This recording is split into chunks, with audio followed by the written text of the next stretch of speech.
atas undangan Perdana Menteri Indonesia, para Perdana Menteri peserta konferensi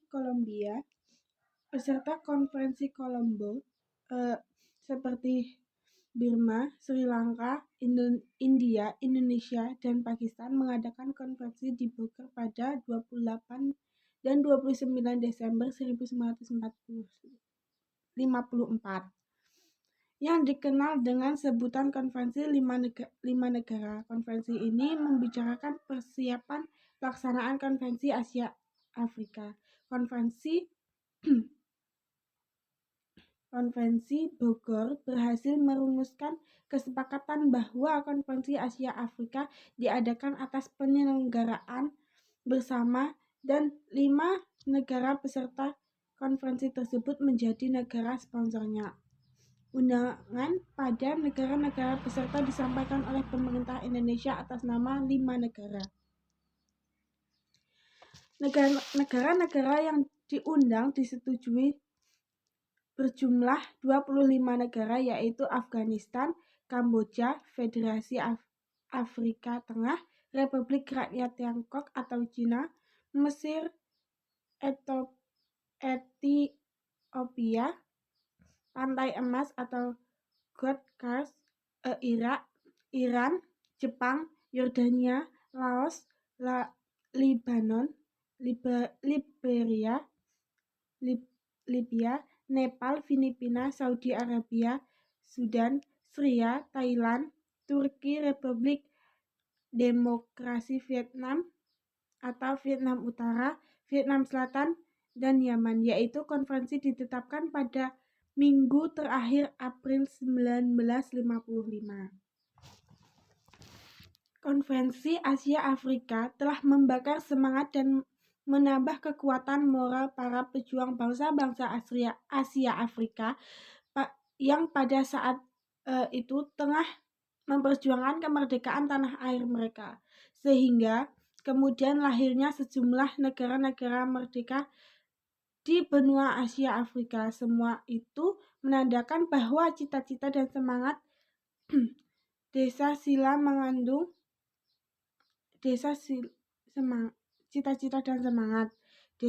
Bandung semakin merasuk ke dalam tubuh bangsa-bangsa Asia Afrika. Jiwa Bandung dengan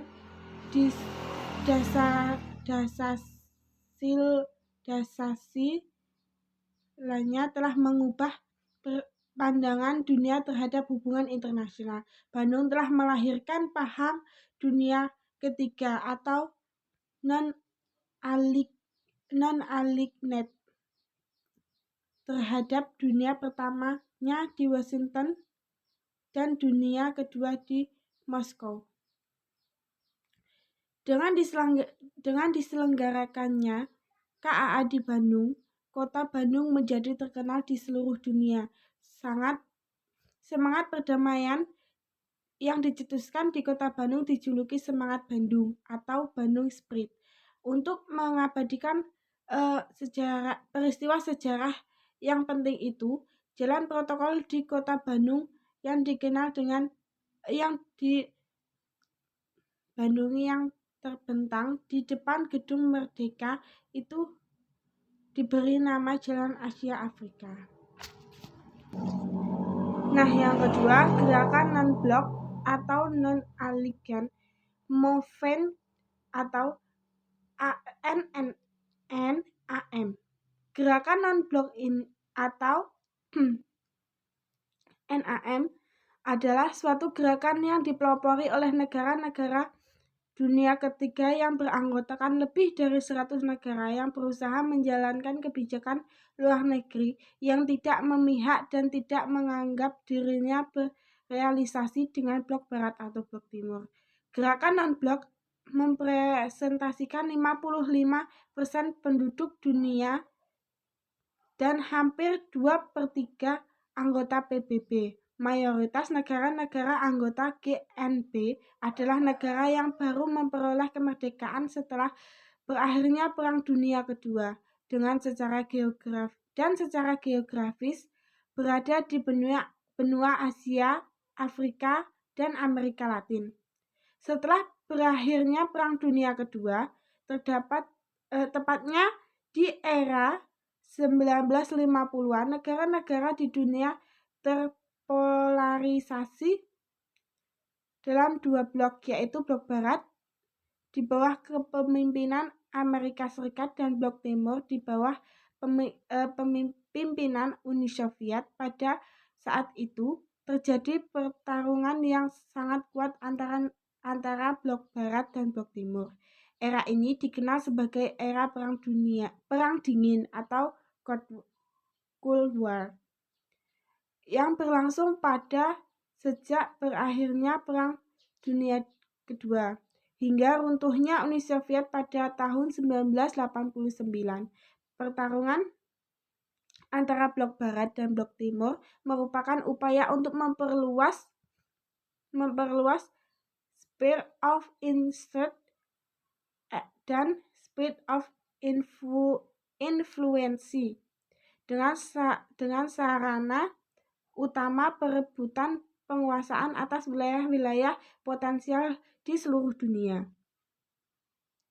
Dalam pertarungan perebutan pengaruh ini, negara-negara dunia ketiga atau di Asia, Afrika, dan Amerika Latin yang mayoritas sebagai negara yang baru merdeka dilihat sebagai wilayah yang sangat menarik bagi kedua blok untuk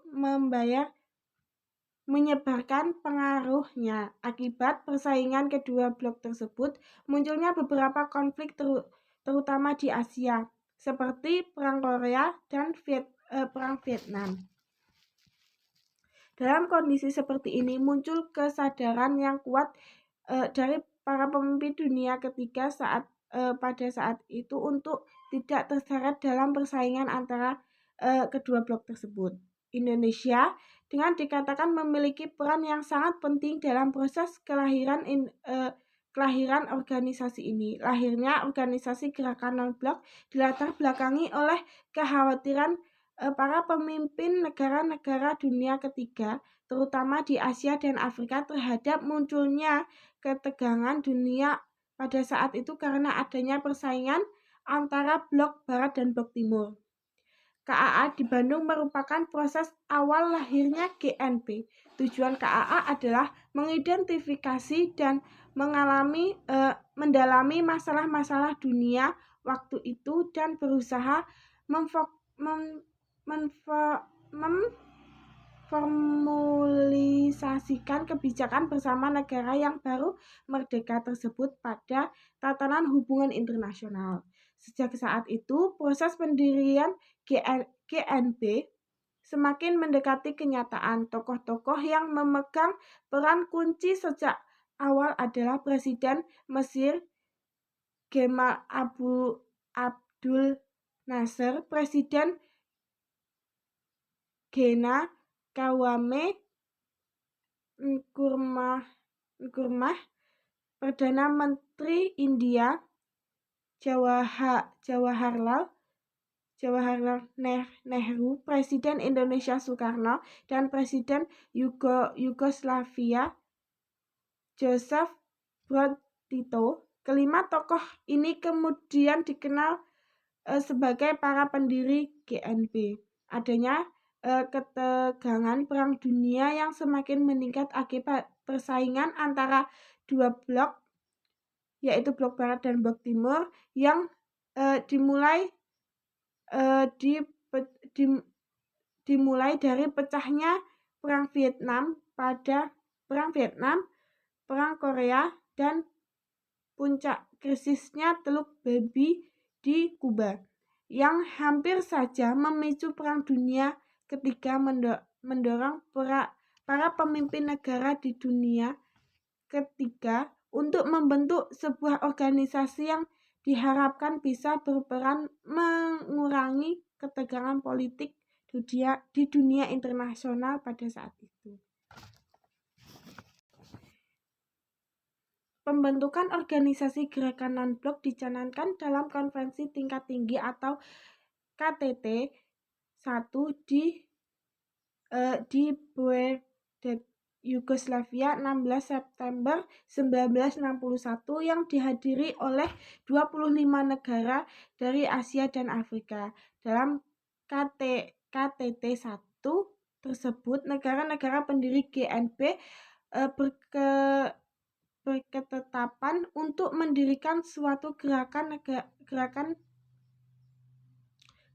dan bukan suatu organisasi untuk menghindarkan diri dari implikasi birokrasi dalam membangun upaya kerjasama di antara mereka. Pada KTT 1 ini juga ditegaskan bahwa GNB tidak diarahkan pada suatu peran pasif dalam politik internasional, tetapi juga memformulasikan posisi sendiri secara independen yang merefleksikan kepentingan negara-negara anggotanya.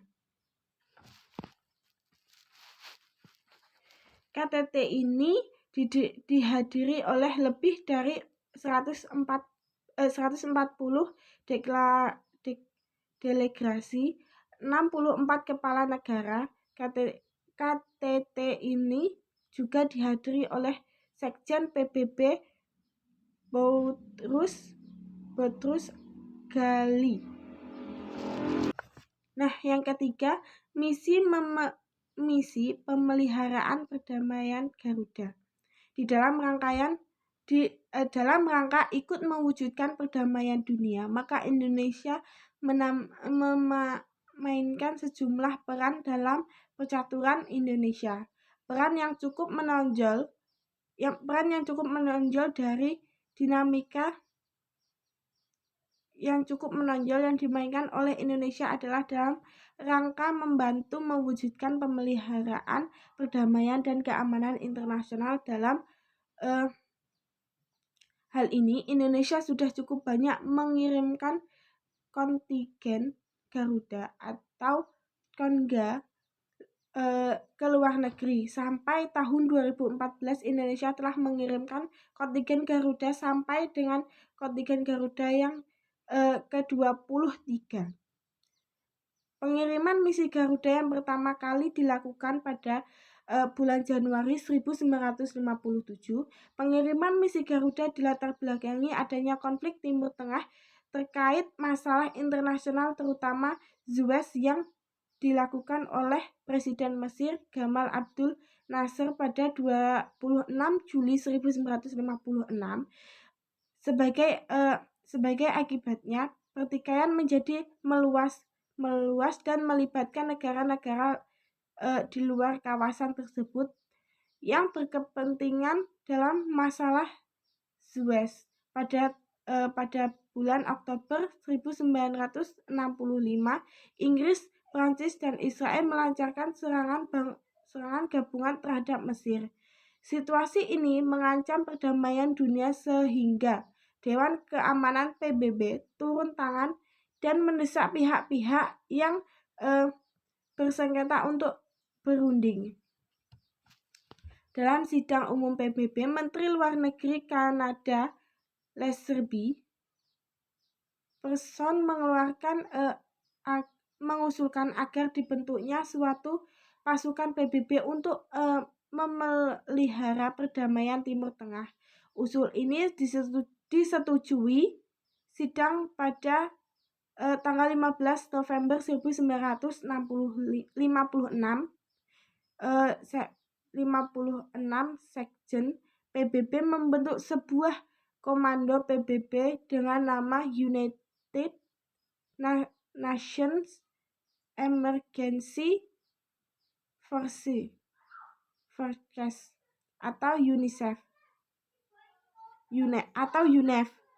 Pada tanggal 18 November, Indonesia menyatakan kesediaannya untuk turut serta menyumbang pasukan dalam UNEF.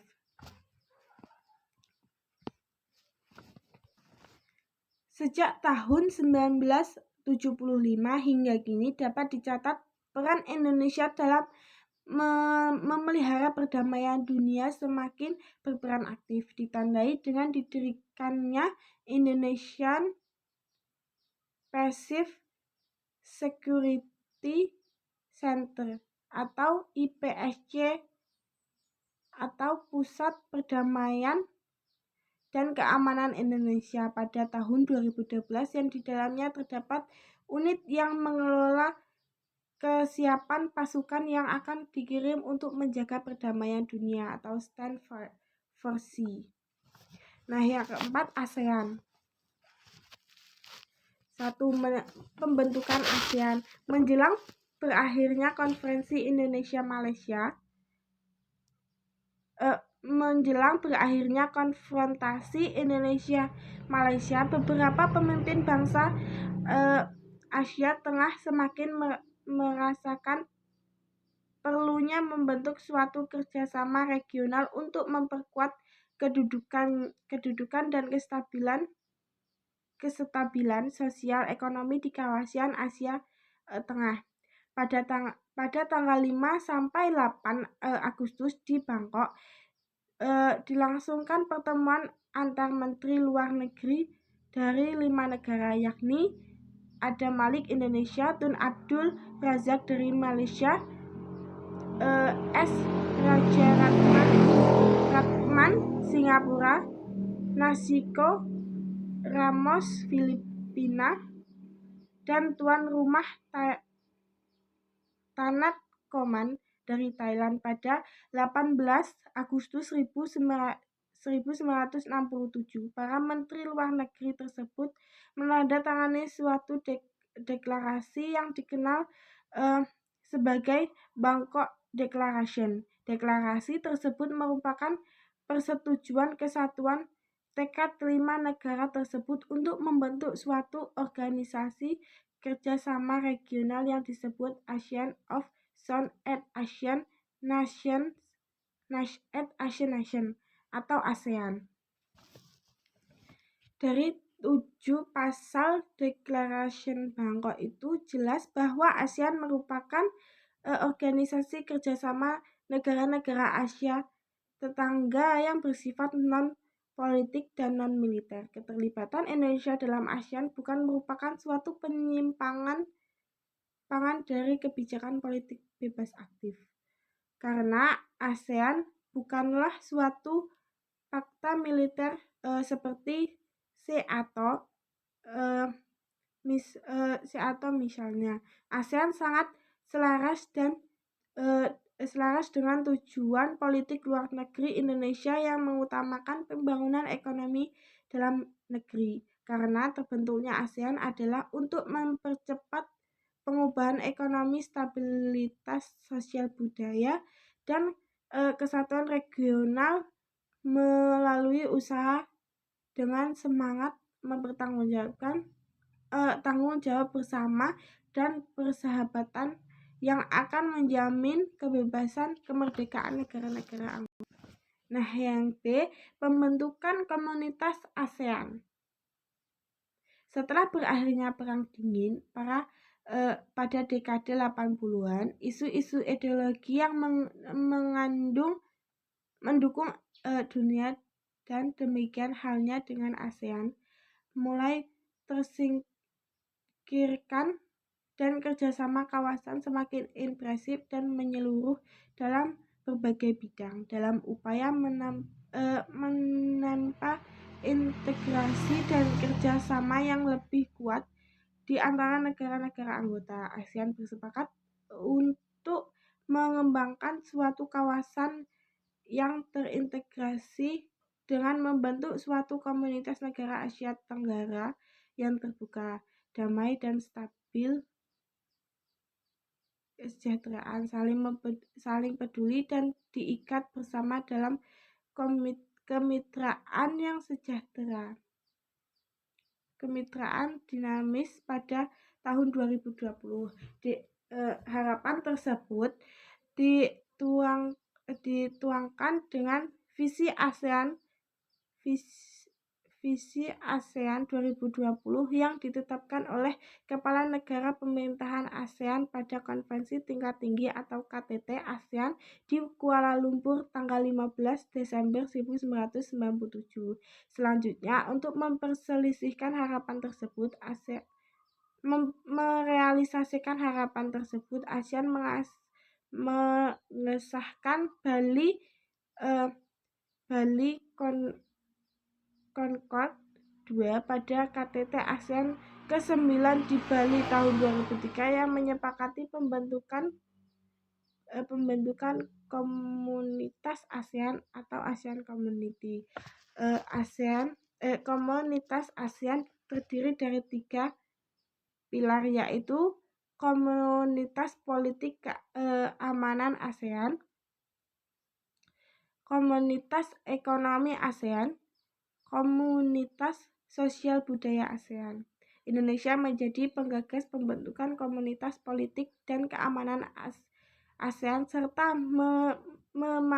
memainkan peran penting dalam perumusan kedua pilar lainnya. Pada KTT ASEAN ke-10 di Vientiane, Laos tahun 2004, konsep komunitas ASEAN mengalami kemajuan dan disetujui 3 rencana aksi Plan of Action atau POA untuk masing-masing pilar yang merupakan program jangka panjang untuk merealisasikan pembentukan komunitas ASEAN. KTT tersebut juga mengintegrasikan 3 rencana aksi komunitas ASEAN di dalam Vietnam Action Program atau VAP sebagai landasan program jangka pendek menengah untuk periode 2004-2010. Nah, mungkin itu saja penjelasan Utari pada video ini. Apabila ada kurang dan kata-kata yang kurang jelas atau selebihnya, Utari mohon maaf yang sebesar-besarnya. Utari akhiri, billahi taufiq wal hidayah. Wassalamualaikum warahmatullahi wabarakatuh.